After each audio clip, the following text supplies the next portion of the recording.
chaleureusement le chancelier allemand Friedrich Merz et la présidente du Conseil italien Giorgia Meloni. The German Chancellor and Giorgia Meloni, for the President of the Italian Council, for being here today and giving this opportunity to talk to you now. The aim of our meeting was to achieve the reopening of the Strait of Hormuz. You know that this is against the background of the war in the region. The blockade started by Iran has had very severe consequences around the world, of course, for the neighboring countries to start with, many of which are important partners for our countries, for the ships, their crews, and the countries that directly depend on the goods that are shipped, in particular in Asia, but also for the whole of the planet and the global economy, whether we're talking about oil, gas, or fertilizers, would have a direct impact on our economies, and in particular, the most vulnerable countries. In that sense, recent events are encouraging, even if we have to remain prudent. Of course, we welcome the ceasefire between Iran and the United States, and we also welcome the ceasefire recently announced as regards Lebanon, which has to be fully observed. And we also welcome the announcement of reopening in exchange for the ceasefire, as announced by Iran, the reopening of the Strait of Hormuz. All that moves in the right direction, even though we see that the strait opening requires a route to be coordinated by the Iranians themselves, and the United States have said that they intend to maintain a targeted blockade of Iranian ships. In any case, all of this means that diplomacy is taking us forward, and the initiative we took together today is even more legitimate than before, because this is what's going to consolidate these short-term announcements, and in particular, give them a chance of lasting. So this meeting today of independent countries that are not involved in the hostilities that are ongoing produces a very simple message. We all demand the full immediate... That is the French President Emmanuel Macron speaking there in Paris after many European and UK leaders have been meeting to discuss the Strait of Hormuz and the crisis that has gripped the world economy. We just want to recap the breaking news this hour. Iran's foreign minister has announced the Strait of Hormuz is open. In a post on social media, Abbas Araghchi says, in line with the ceasefire in Lebanon, all commercial vessels have passage through the Strait of Hormuz for the rest of the ceasefire. He says ships are to use the coordinated route already announced by Iran's Ports and Maritime Organization. Meanwhile, President Trump says US restrictions on Iranian ports will not be lifted. In a social media post, he says the Strait of Hormuz is completely open and ready for business and full passage. But the naval blockade will remain in full force and effect as it pertains to Iran only. He goes on to say it will remain in place until such time as the US transaction with Iran is 100% complete. He ends with this process should go very quickly and that most of the points are already negotiated. We're going to go to Ellen Fisher, our senior White House correspondent, our US correspondent, who's standing by for us at the White House. Ellen, obviously a very busy afternoon. Understand that since that Truth Social that I just read out, Trump has once again posted. Can you just give us an update on the very latest, Ellen? Well, that's kind of news to me. Let me just check what he actually said, or perhaps you've got that there. I see it's just literally come in the last minute when I'm standing here. The US will get all nuclear dust created by our great B-2 bombers. No money will exchange hands in any way, shape or form. This deal is in no way subject to Lebanon either, but the US will separately work with Lebanon and deal with the Hezbollah situation in an appropriate manner. Quite what he means by that, we're not entirely sure. Israel will not be bombing Lebanon any longer. They are prohibited from doing so by the United States, by the USA. Enough is enough. Thank you, President DJT. So that is an interesting state that he's making. Whether this has been agreed in talks with the Iranians, not entirely clear. What we can see is that there is certainly a build-up of momentum. There is something that we are moving towards, which could well be that next discussion in Islamabad that everyone's been talking about for the last several days. What we've had, of course, is the ceasefire in Lebanon. We've now got the Strait of Hormuz opening. Donald Trump saying that there's been a deal about uranium dust, essentially the uranium that's been processed and is buried underneath the targets that were part of Midnight Hammer late last year, middle of last year, in fact. And so it seems that there is a degree of momentum. Of course, we've always got to make sure that things actually follow the pattern, because Donald Trump has a tendency to get ahead of himself. I mean, he's been talking about the end of the war for about 4 weeks now, but it seems as if we're moving towards a place where there could be, at the very least, further discussions, if not a deal. Yeah, certainly hard to keep up with all of these latest developments. Thank you so much, Ellen Fisher, for us at the White House. OK, we're going to go to Ali Hashem now, who is in the Iranian capital.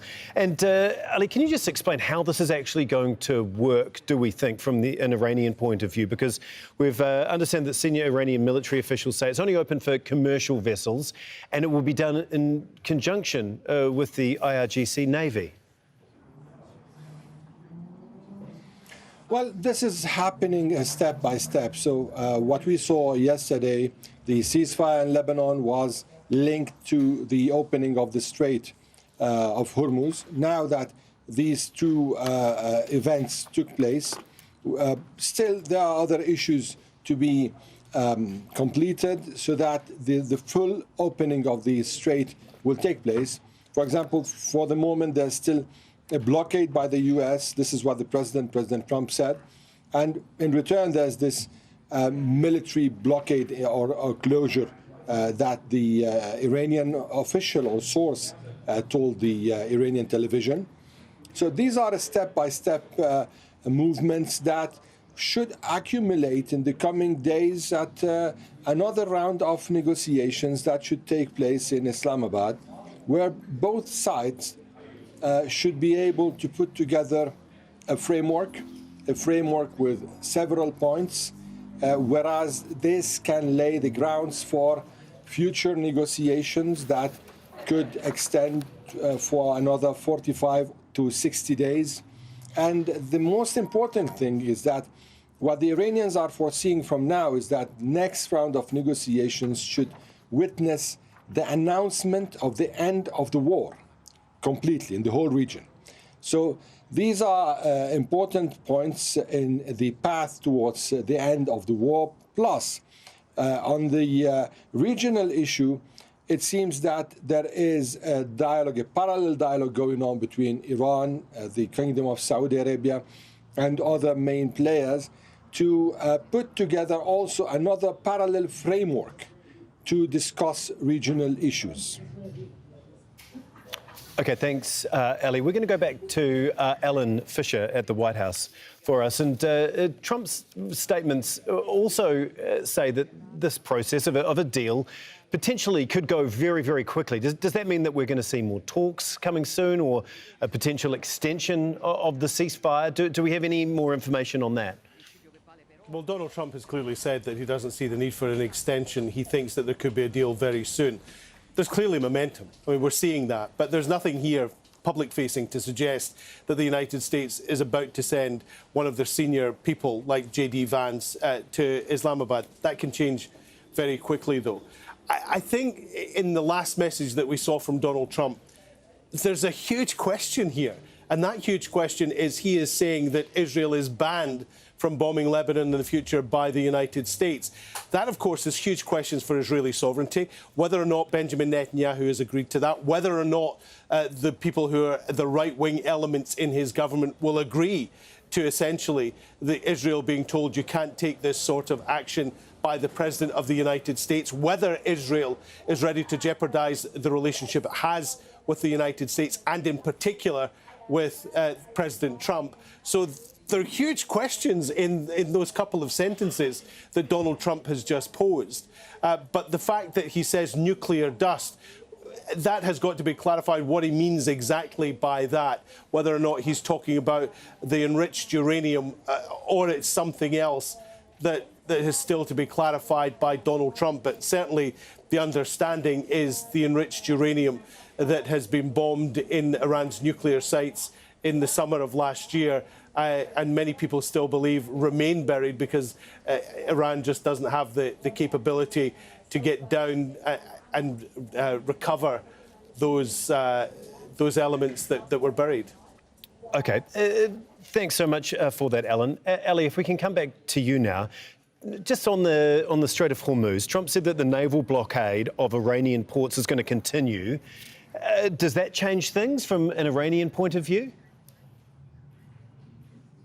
Well, I was just explaining that when we had the Iranian military official telling the television that there'll be a closure for military vessels to pass or tankers to pass, this is related to the blockade. But it's clear that both sides see that there's a possibility to get to a deal very soon.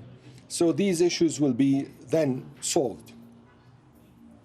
OK, Ali. And also in Donald Trump's latest post, he said the USA will get all nuclear dust, potentially pointing to its enriched uranium, and no money is going to exchange hands in any way, shape or form. So what, in turn, do you think that Iran is actually going to get out of this? Well, till the moment, we don't have the Iranian narrative on this. And the Iranians have been repeating on several occasions that they are not ready to hand over their highly enriched uranium. Why? Because this is part of their deterrence mechanism. Now, in case there is an agreement to end this issue, to end it, that doesn't mean to move it outside the country, at least from the Iranian point of view. The Iranians had an idea in the past to dilute this amount of 480 kilograms of highly enriched uranium, which is around 60% enriched uranium, to 1.5%. This is a very long process. However, they are offering that it can be done under the very strict supervision of the IAEA, the nuclear watchdog. And in this way, Iran can make use of its own uranium in its main nuclear plant here in Tehran, the one that is meant to produce medicines and cures for cancer and things alike. Ali Hashem, thank you so much. Live for us in Tehran with the latest.